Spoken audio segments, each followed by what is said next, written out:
Hello, everyone, and welcome back. I hope you had an enjoyable networking break.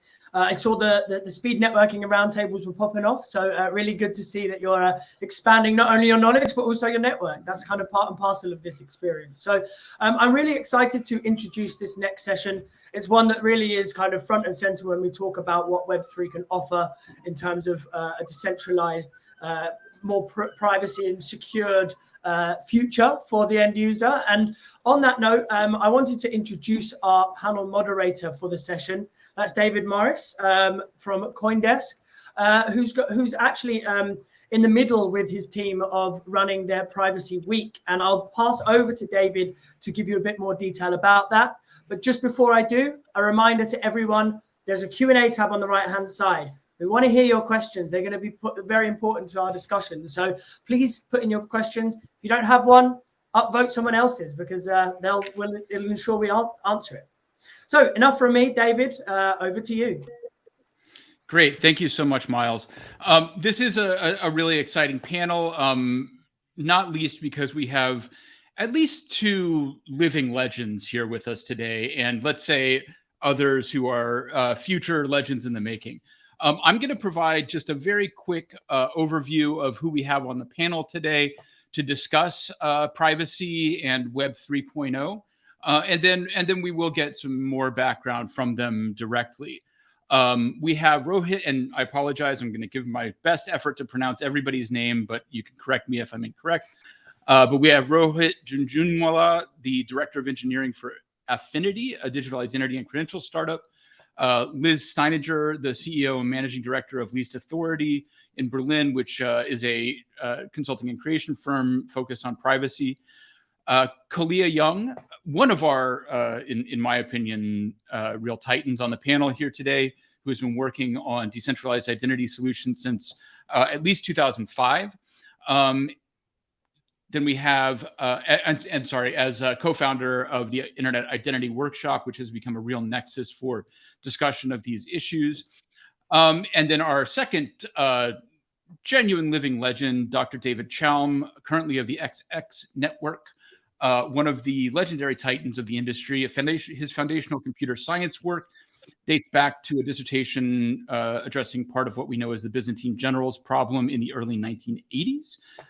His research and work, including the creation of early digital currency eCash, was a key foundational element of the lead up to the creation of Bitcoin. And finally, we have Eric Tung, founder and CEO of Thelio Labs, a computer security researcher and entrepreneur. And Thelio builds itself as a new kind of public blockchain designed as a radically immutable trust substrate. And over the course of our discussion, we'll find out a little bit more about what that means and about Eric and all of our other panelists. So as I said, I want to give everybody a chance to talk, please be concise, but talk a little bit more about yourself and what you do. And then sort of as a bit of an intro lightning round question, I'd like to hear from everybody, what is either, and maybe start with this and then go on to talk a little bit about yourself. What is the original sin of privacy on the web or internet as we know it now? What is the foundational problem, or maybe you can bring it into the present and talk about the key point of failure for the way the web is structured right now in terms of identity. So let's start with that. What's the big problem? And then as we discuss, we'll talk about how Web 3.0 and other solutions can help fix that.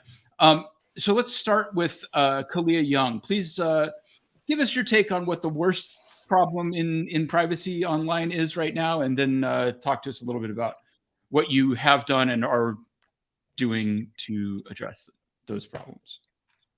Sure. I mean, I think the worst problem that we have is the underlying architecture that's become the default within Web 2, which is that these large identity providers, namely Facebook, Google, we have LinkedIn and GitHub also playing in these roles where, your digital self is managed by them because they own the handle or the URL under which you are interacting, and they can terminate your digital self whenever they want.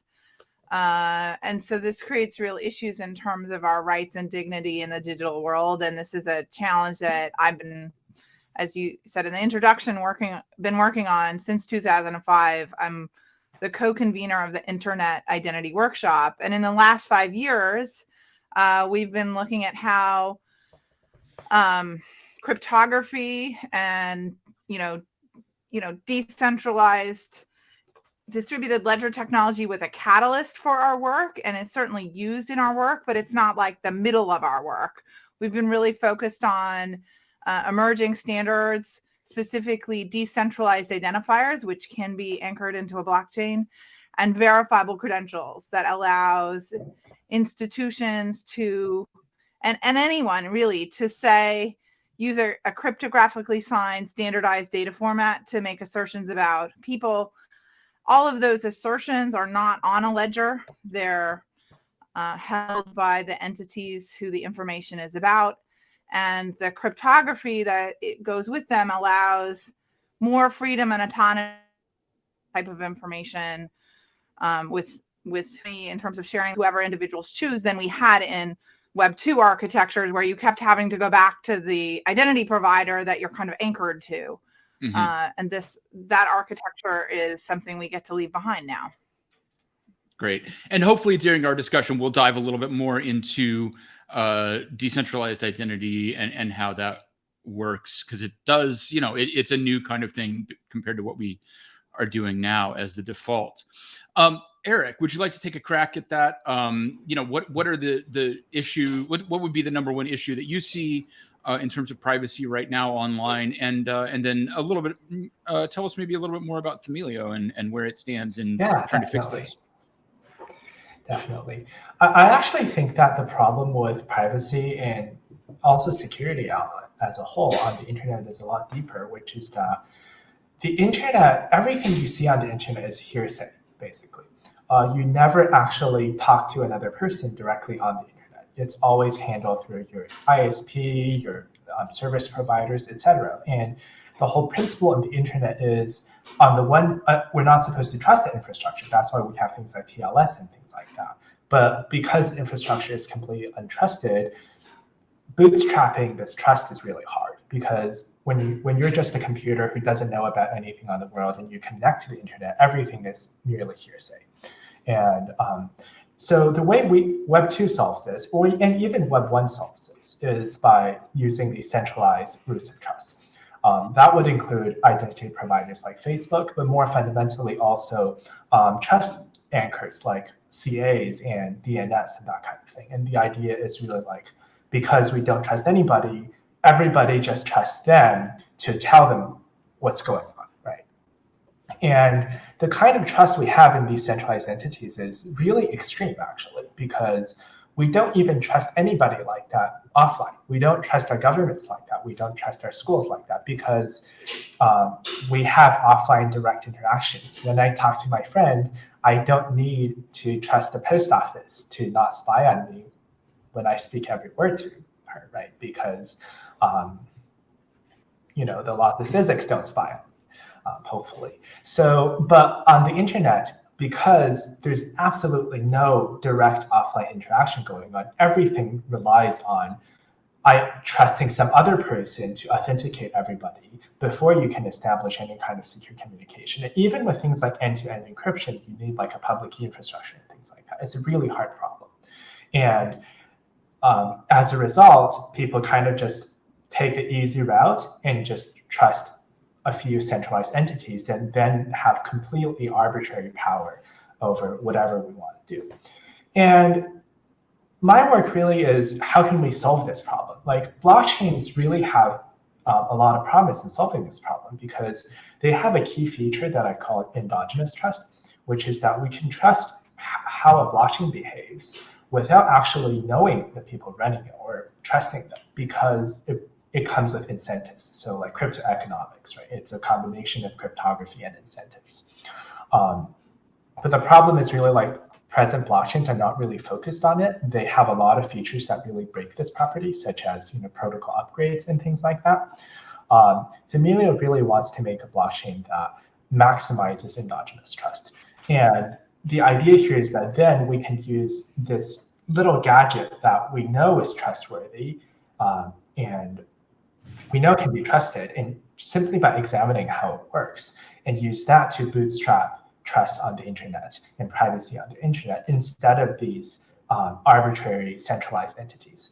And I think that's really the fundamental problem that we need to solve to have actual security and privacy on the internet. Because if we keep using these centralized entities, we're completely trusting them. The whole internet's basically whatever they decided to be. So I think that's really how I feel about this whole thing. Thank you. And yes, we'll be talking. I will be curious to learn more about that. Let's go on to Liz Steininger. Let's just hear a little bit more about yourself and the problems that you are focused on and think are most important here. Thanks. Yeah. It's interesting to have a question of the biggest problem. It feels like there's so many problems and there's so many different nuances to the problems too. But to just add to the conversation, in terms of privacy, it seems that it's not really been a priority on different aspects of the past. And that, it's been more of an afterthought, and we're trying to retrofit privacy into systems that it wasn't built into from the beginning. So this idea of privacy by design needs to be here now for what we build looking forward. And I think that this is also tied to the notion too of identity, that using identities for our control of our systems, and then they're also being controlled by others. And then, the business models that are also centered around collecting information that is related to our identities and things. It's just, it's not really working out for us anymore. So I think that, this idea of baking privacy into our designs and really thinking about what we can do differently is important. For us with Least Authority, we try to address this problem in different ways.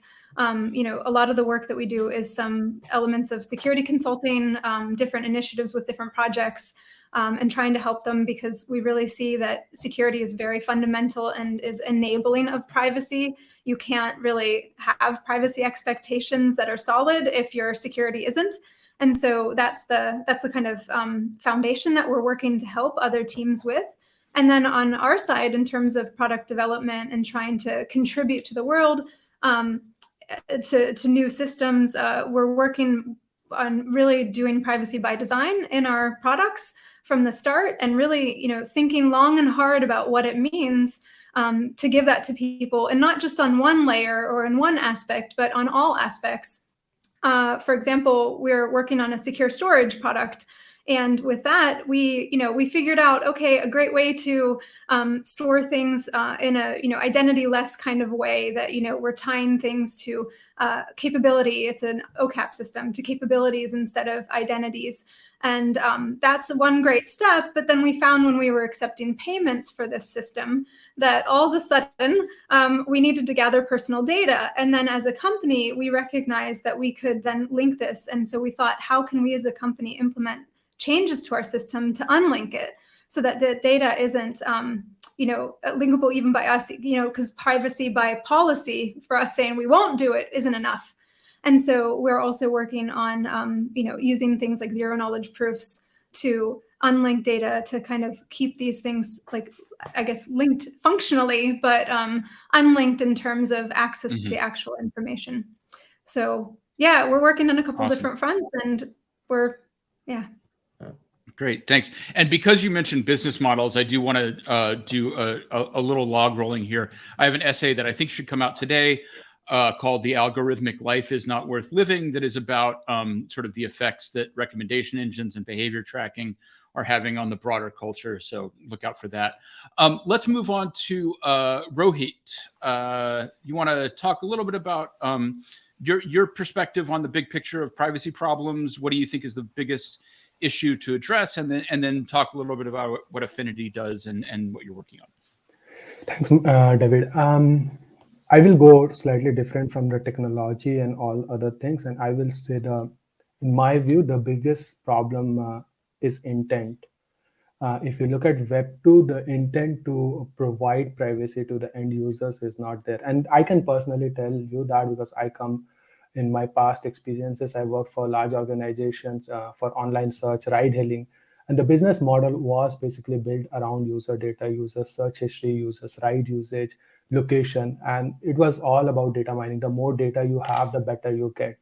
So it was about that thing. And privacy was the least of our concern. We never cared about users' privacy. We didn't care if this is ethical or unethical. It was the business model. And so I think every time we do a decision, we have to make a compromise. The first casualty is privacy. We say, okay, let's figure out privacy later on. Let's launch the product and see how it goes. And this is the original sin of this entire industry. We just don't care about privacy enough. And then I joined Affinity and I saw that, okay, the small problems we were seeing in society, governments snooping on journalists, putting them in prisons or prosecuting people for no good reason. And I started learning about the real implications of not being privacy first, not being security first. And this is where I learned a lot in Affinity and figured out, okay, we need to change the way we think about privacy. It cannot be a compromise. That has to be the first design principle. You have to build things around privacy. You cannot build things first and then put privacy inside it. It never works. And I can give you a proper example. So if you are in Europe, you go to any website, you have to first agree to the GDPR agreement. And we thought about, okay, I agreed to these 10,000 GDPR agreements. I do not even remember them. How do I go and ask it back? I do not want xyz.com to have my agreement. So we took the verifiable credentials work and we actually built a verifiable consent management system on top of this. And what it does is that it gives you as a user the power to manage your consent. So the consent actually doesn't sit in the websites. The consent sits with you. You can go and say, okay, I want to revoke this consent. I do not trust this site anymore. I do not want them to have my data. And you take that data back and you invalidate it. So this was also a thought-provoking process for us, that things which we take for granted, that GDPR message, we take it for granted. We don't even read it. We just say, okay, but something was not right there. We were still giving out our data to other people. So we reversed that table. We have now that thing. And we learned that we also need to think about privacy first when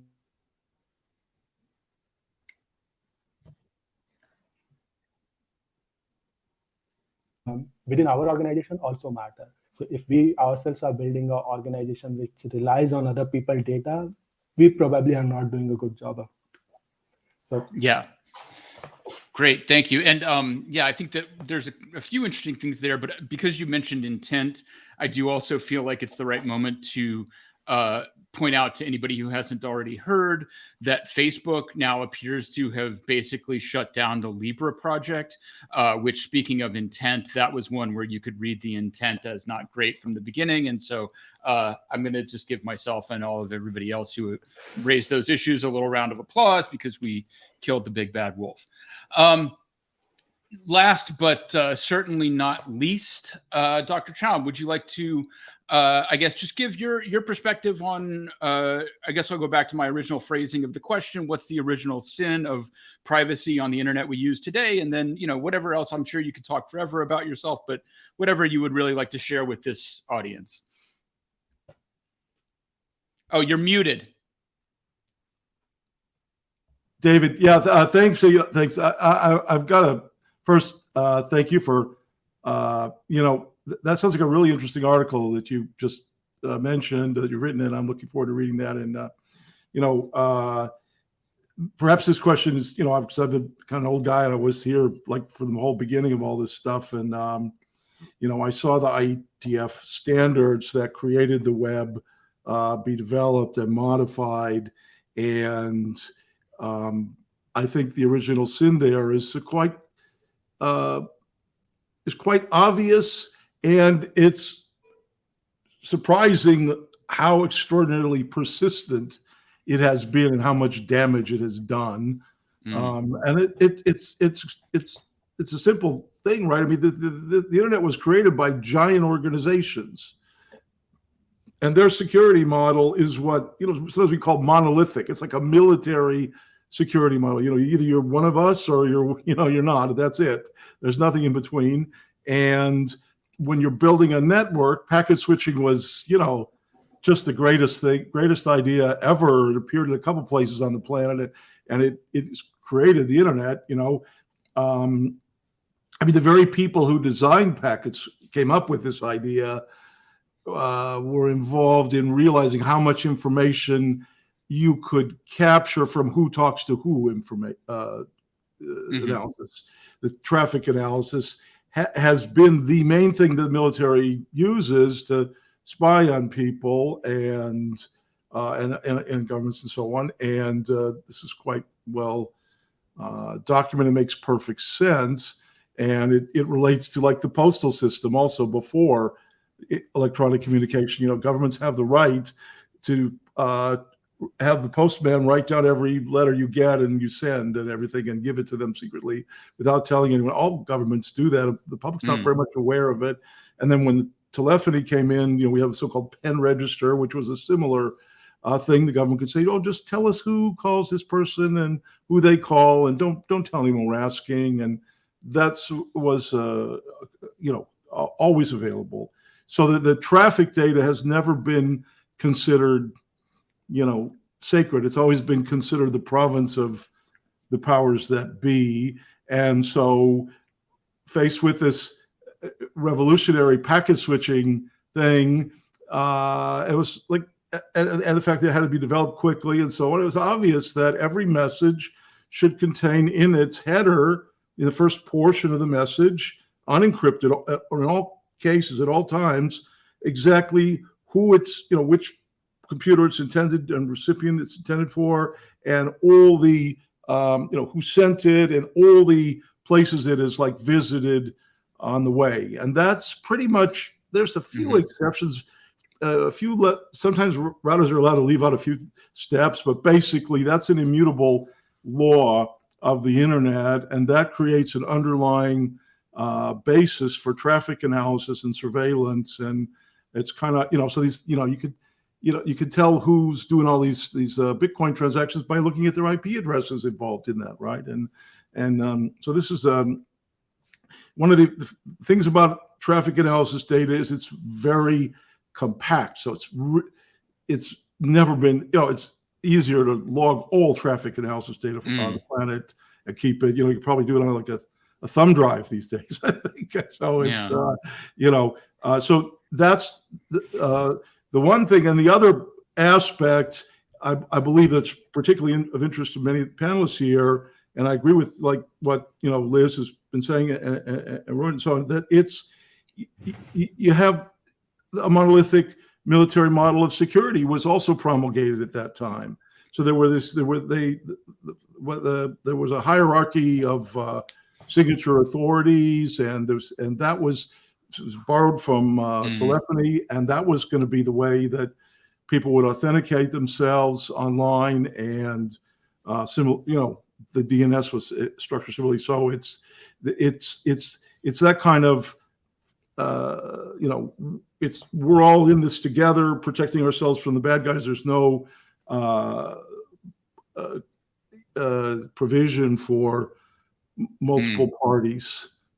And to put like a really fine point on what you've just referred to a couple of times, and you say military model. I mean, it's not just a military model; it's literally, to a certain extent, a military lineage, right? You're dealing with a system that was built by ARPA and then sort of expanded out to a more public use. No, it's not an accident. No, it was paid for by the military. Exactly. Interestingly, just as a hat tip to a future possible important topic, the U.S. Army is on record as funding all three of the recently published in Nature Together research efforts to find a quantum computer that can be made with standard silicon fabs, that they successfully did a couple technical bits with very low noise, a general purpose quantum computer. So it's like, that looks like that's, but they were behind. Which has security implications.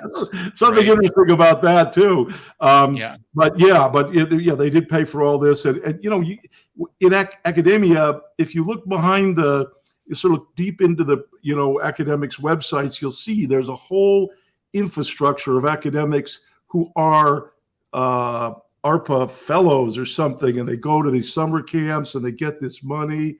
So you think all the academics are, no, there's a whole layer of them that are very much involved in all this kind of thing. And, so it's not a. So we're going against the flow to a certain extent.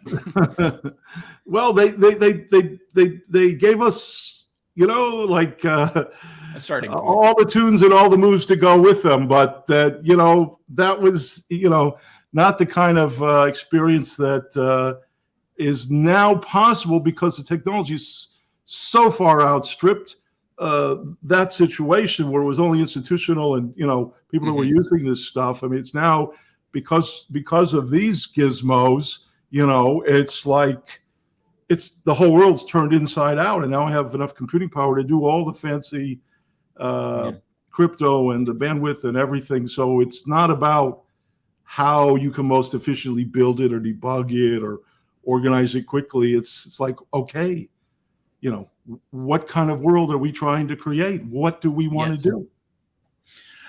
So to move on to sort of a little bit more nuts and bolts, I want to ask a intentionally naive question, which is, we're here at the Web 3.0 conference. Web 3.0, I think, has become very strongly associated in a lot of people's minds with blockchain and cryptocurrency.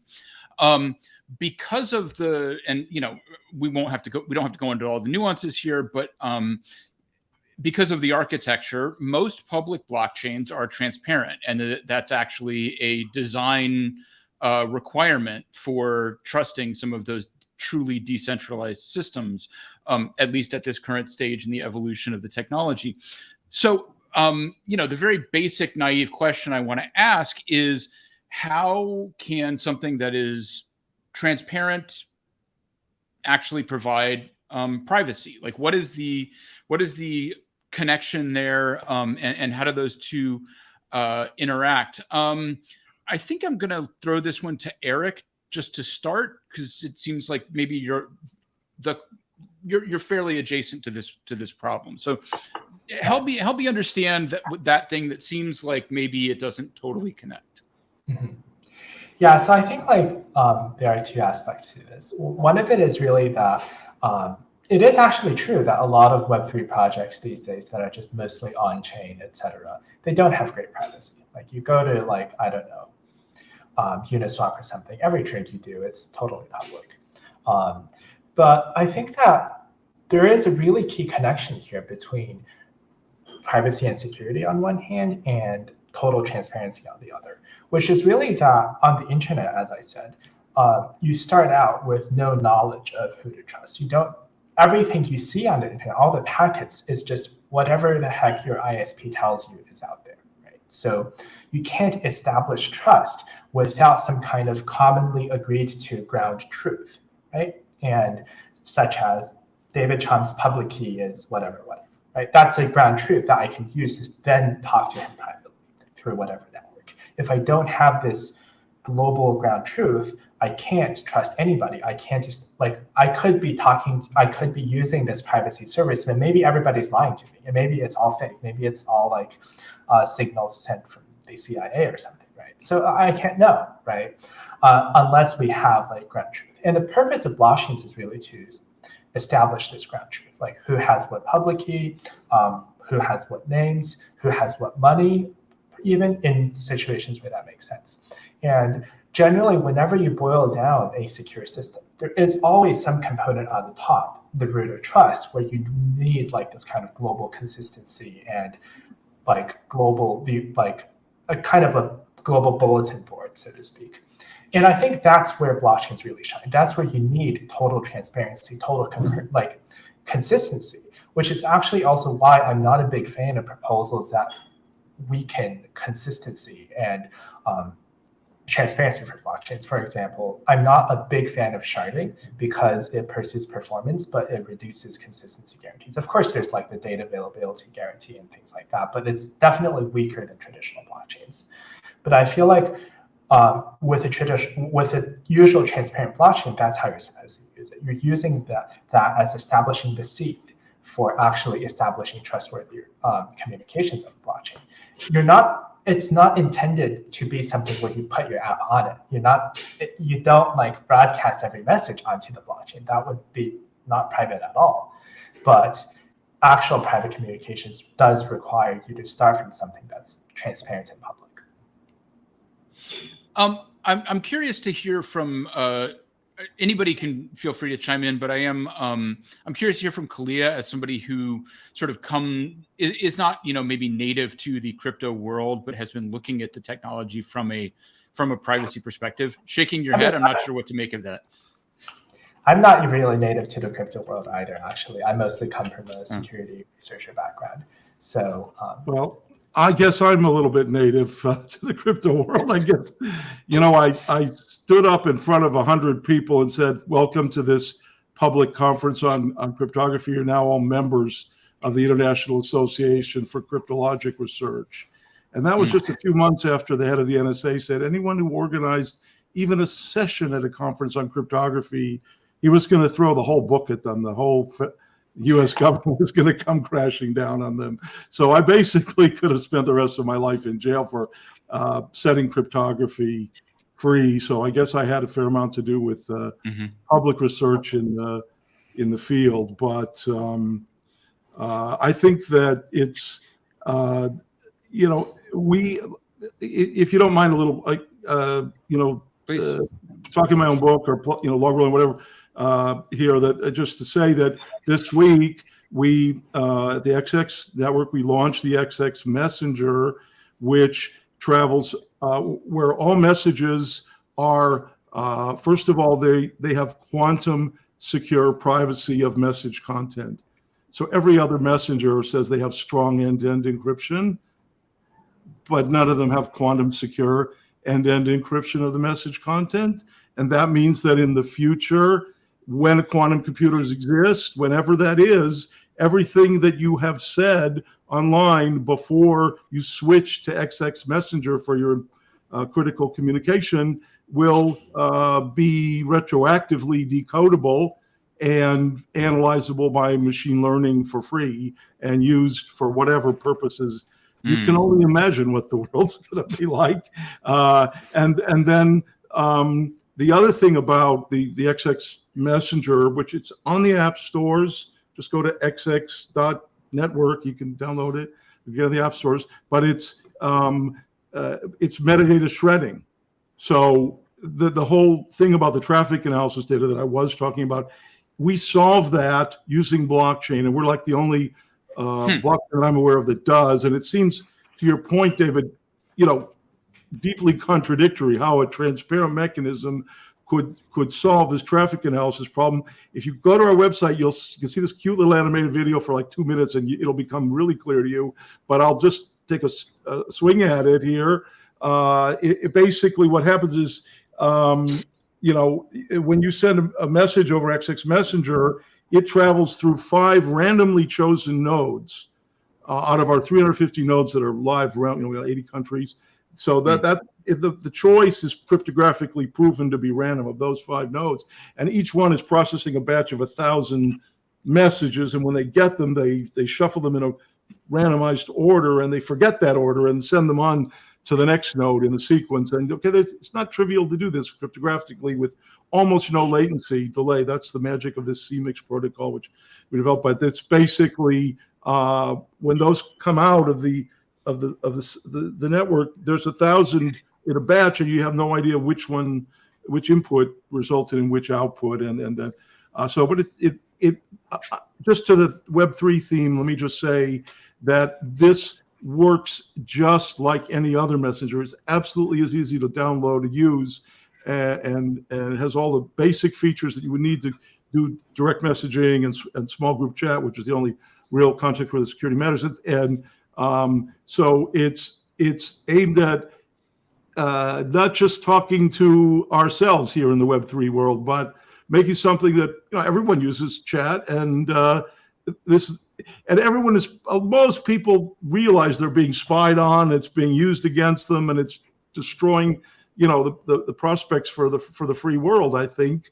But I think they're sort of in denial because they don't really want to accept the fact that they have to give up on this to get on with their life. But now with XX Messenger, you can just switch. It's a direct replacement product. So in marketing speak, you just switch over and it's no problem. So this is the thing that can take Web3 to the masses, and it's now we just launched it. It's pretty exciting to me. And then you can, when you blend in a little bit of payments and mini apps like they do with WeChat in China, you have a way to bring the whole general public into the benefiting from Web3. And it's not it's easy. You don't notice it, but if you ask, you can find out about how the message is sent. You can sort of you can get the feeling that it's really quite a different animal. Yeah, so and the question of what's the UI, the UX, and how do we get people onboarded to somewhat confusing and difficult technology sometimes is a really big one. Yeah, so this is kind of David, let me just say that what we did is pick the very thin edge of the wedge, just basic messaging so that people can easily use, and then we can build out from that because of our payments. We have a quantum secure payment and blockchain consensus, so you can't take it down. So and the mini apps, because we have the open SDK. So it's like we have a sort of multi-sided business model, open platform kind of place where people can build stuff that has the privacy inside, privacy in the transaction. Because if you don't, David, can I just mention one more thing I think will be helpful and useful to people listening in? If you haven't thought a lot about privacy, for me, it's really always helpful to think of there's two kinds. There's vertical and horizontal privacy. So the horizontal is between payment transactions, say, or between the people that the people are sending messages. That's the stuff that happens in the cloud. The vertical, that is from your IP address or your phone's identifier to a transaction. And the reason a lot of people thought Bitcoin was private, but then later found out that it wasn't, was because of that vertical traceability. Well, so what the XX Messenger does is it solves that vertical part. Mm-hmm.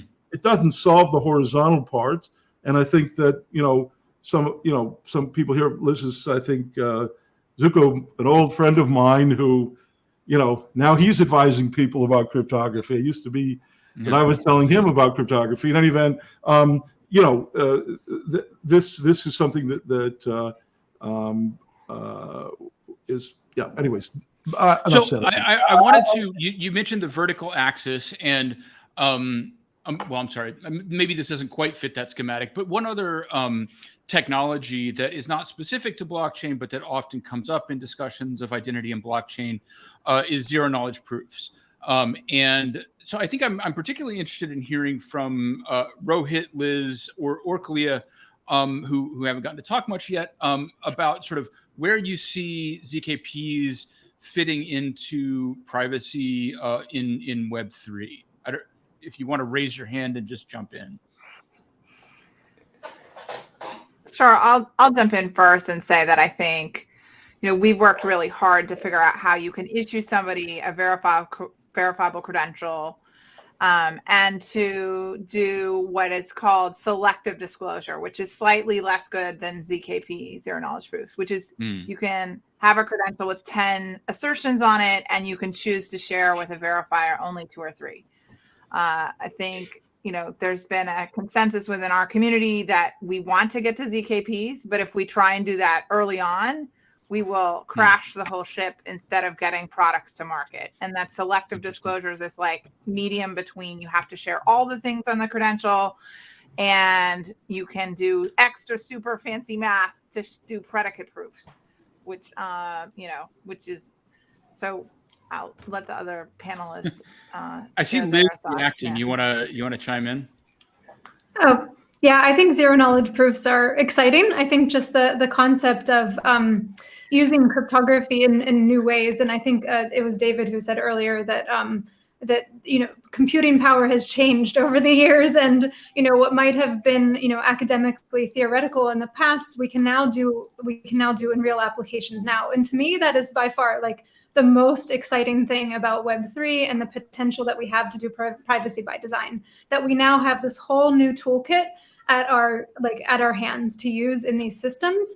And the challenge then it becomes like, how do we let more people know? How do we have more developers within the community know that they can use these tools, and that there's a lot more experimentation that we need to do with the use of things like zero knowledge proofs in different systems and figure out how they work best. And but it's happening now, and it's been happening for years, actually. The reference to Zuko and Zcash, for example, using zero knowledge proofs like 5 years ago, and but it's exciting what's possible with things like that and other advanced cryptography, and that I feel like we're at the state where there are going to be different applications for different cryptography and stuff that we have to sort through and figure out which is best where. And how it's implemented, but that's like so much fun. And at the end of it, we'll have hopefully a much better version of the web to use if we continue to help people understand how to apply these to systems. Yeah, I can actually build on top of what Kaliya said. Please. We actually build a selective disclosure system, and a couple of other developers built on top applications on top of that. And it was very surprising to see that when they launched the application, people actually came back and said that, can you do zero knowledge proof? Because now we see the value of this. The moment you see that you can only share one particular field out of 20, and you can still cryptographically prove that it's a valid field, people realize the power of privacy. Okay, I do not have to share my driving license in a supermarket just to prove my age. And that's wonderful. Means I think almost everybody is scared to show their passport just to prove that I'm COVID certified or I have taken my vaccines. And this is the reality right now in Europe. You have to show your certificates to go in a restaurant, and then you show your passport, which is like super private, just to prove that I am who I say I am.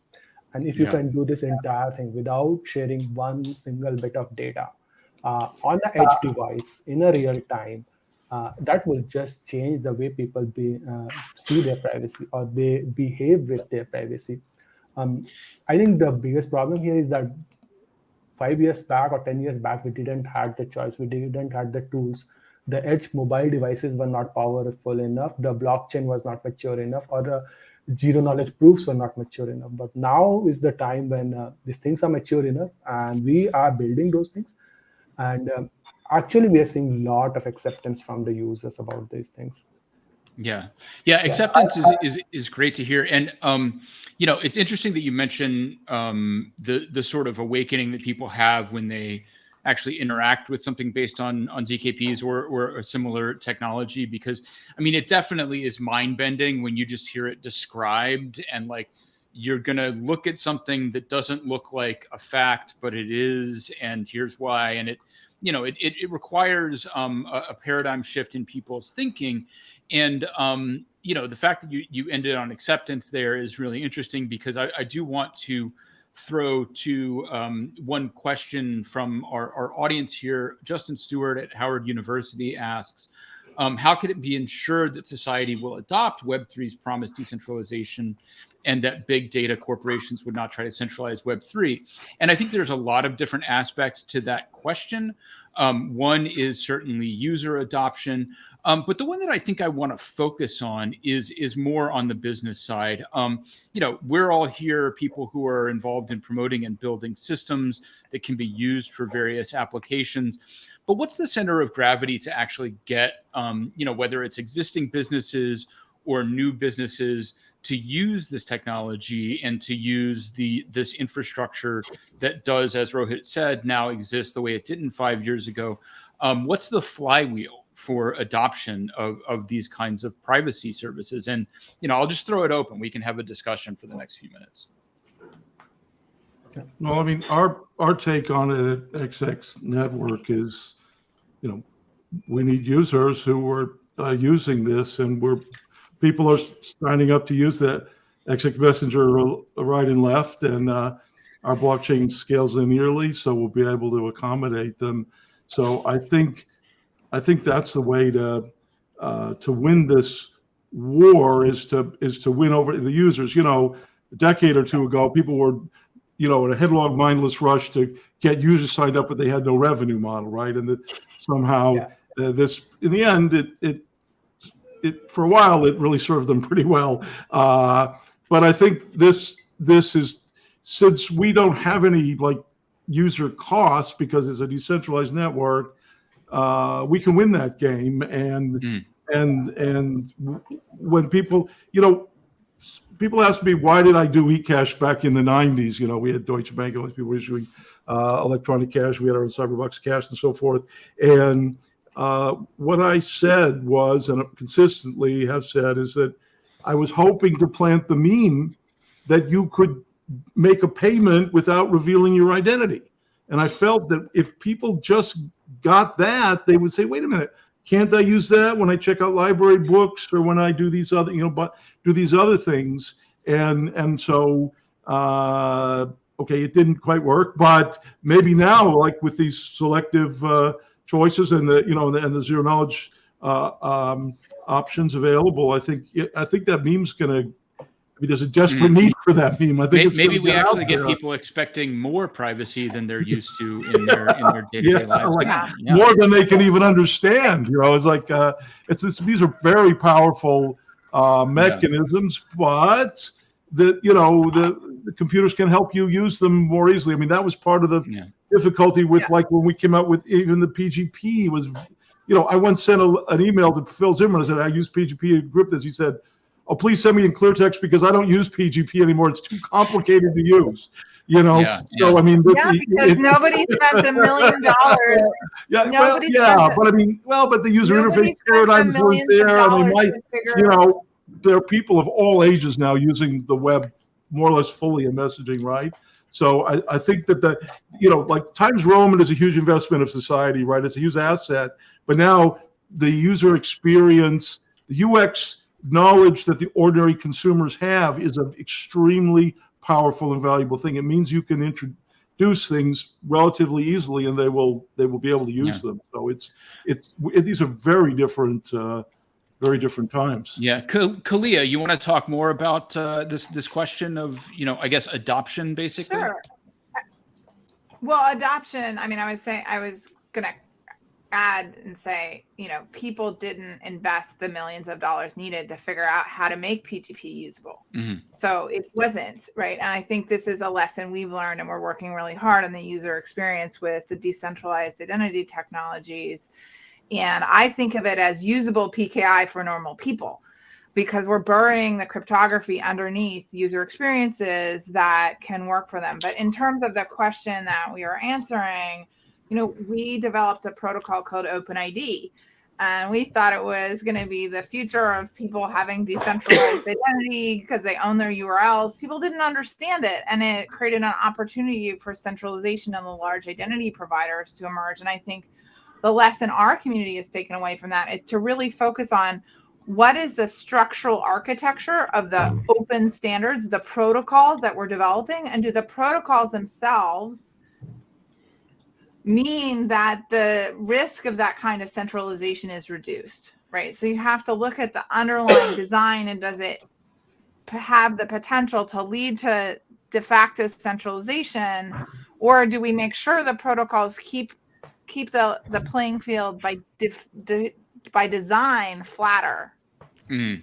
Yeah, and let me ask you a follow-up question to that, which is, you're talking about standards, and obviously those are set by standards bodies. Do you have any concerns about conflicts of interest amongst those who are involved in setting standards through those bodies in terms of particularly decentralized identity? Well, I mean, we have a very interesting situation where the decentralized identifier standard was put forward in the W3C context, went to broad review, and was objected to by Google, Apple, and Mozilla. Well, maybe it's a good standard then, because they are feeling a little bit disrupted. So it's still in the standards process where the working group is has a deadline of June to complete it. I think the other thing is about organizations like the Decentralized Identity Foundation, Trust of IP, and the Credentials Community Group are basically entirely open to anyone who wants to join them. So it's not a closed club. There are closed standards clubs, which I'm very concerned about, like ISO and IEEE generally. But the ones where the protocols I'm most familiar with and work with on a day-to-day basis are entirely open processes for the most part. Liz, do you want to chime in here on this question of how enthusiastic people are about privacy, because you're sort of in a little bit more of a public advocacy role, it seems like? Yeah, I mean, I think that I've seen over the last, 6 years that people's general interest in privacy has shifted, and that's a very positive sign.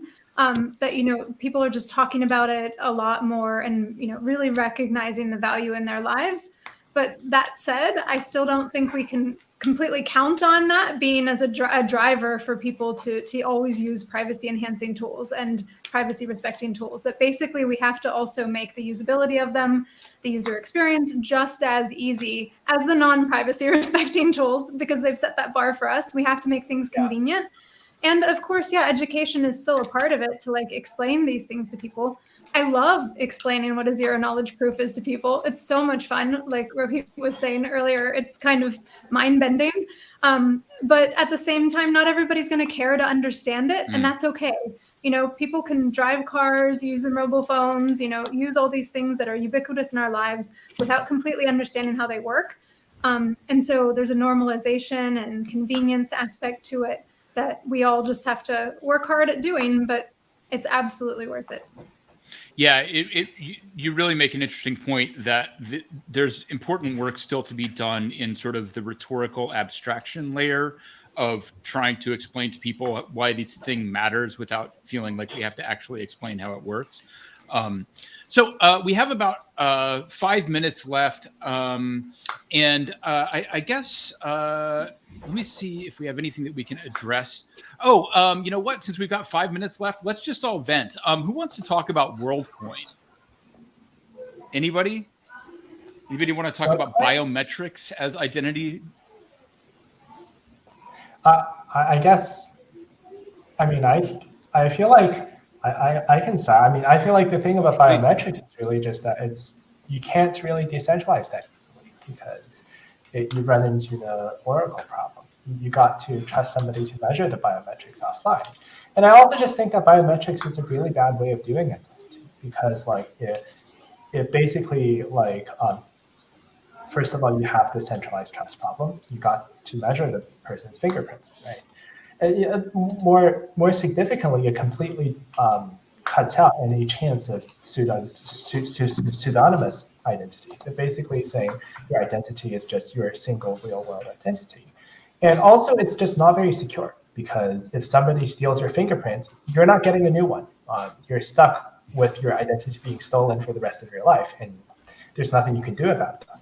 So I just feel like biometric authentication is really in the old kind of centralized model. Like this is easy to control. It's super centralized. We could enforce more centralized control with biometric authentication. I'm just generally against it.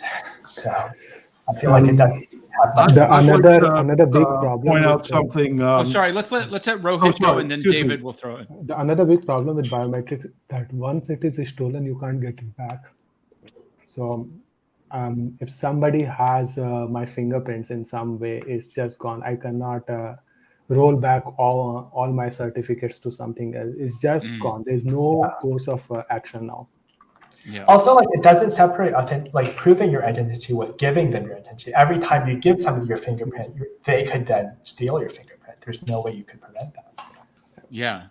David, sorry, you were going to talk about. Oh well, I hesitate, but I've been around in this thing, so I proposed the credential mechanisms of the Scientific American in the mid 80s, late 90s, and I've seen this whole smart card thing evolve where that's thought to be an identity solution in many countries. And there's another variant where you have, like in the Scientific American article, the smart card is controlled by your smartphone on your behalf. So it's tamper-proof, but it can't communicate with the outside world. So you can use it in a surprising ways. There's, these guys that were trying to take pictures of everyone's retina around the world. That didn't. I don't think that went over very well because of all the genetic information and so on. And the whole idea of that was kind of sick. But the people that promoted that with like $50 million were the same people that are like apparently big Web3 people. So I'm not really sure. Web2, I think. Well, look at who funded it. It's quite interesting. But you're right. The people, the principals. But I think the money came from. Anyways, so there's a whole litany of solutions and concepts, and there's some technical problems that have proven to be very hard.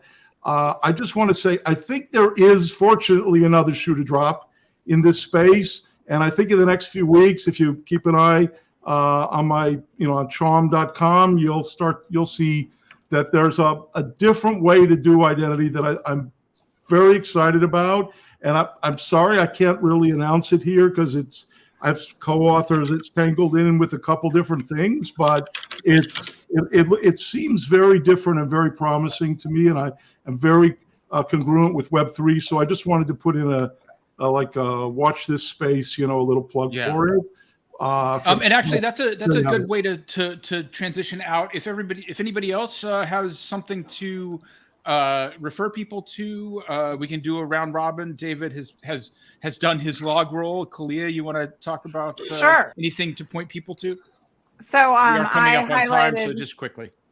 Yeah, the Thoughtful Biometrics workshop, if folks want to dive into those issues, is coming up this spring. And also the Internet Identity Workshop is coming back in person, our 34th one, where we are diving into how we do digital identity right on the internet. It's a long project. Liz, do you have anywhere to point people? Sure. I posted the website in the chat, leastauthority.com.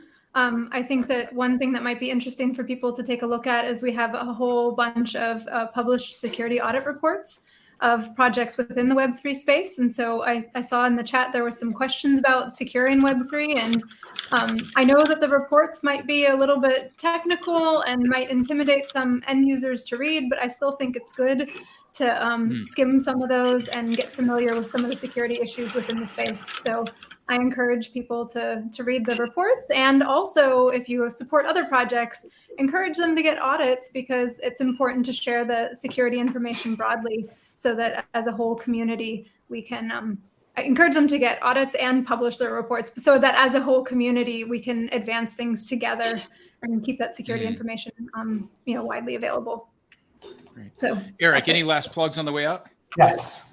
So obviously, I posted 2 links. The first one is obviously just my blockchain Familio. It's like a new layer 1 blockchain that tries to just rethink the way we do blockchains by making it much more mid-level and placing it at the protocol level that's least likely to change. The second link there is actually a VPN company I run. It's actually the first VPN I know of that uses zero-knowledge blind signatures to authenticate users, and therefore your payment information is always unlinkable with your browsing activity. So because in a traditional VPN, it could actually make your privacy worse because your real-world identity is then tied to every VPN session you connect. Now, with GAF, your identity is actually completely disconnected with your browsing activity. When you connect to the VPN, you zero-knowledge proof that you're a user. You don't tell them which user you are.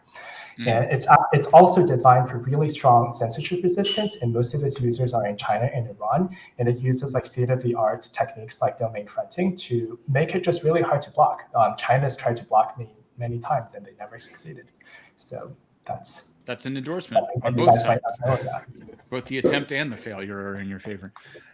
All right, Rohit, last word. I also posted the Affinity website on the chat, and if you go there, you will see a lot of tools and a lot of platforms which we are building around decentralized identities and verifiable credentials. But additionally, you will find a lot of examples on how to use them in real world scenarios. When you are building something, how can you build using verifiable credentials or DIDs in a more privacy and security preserving way?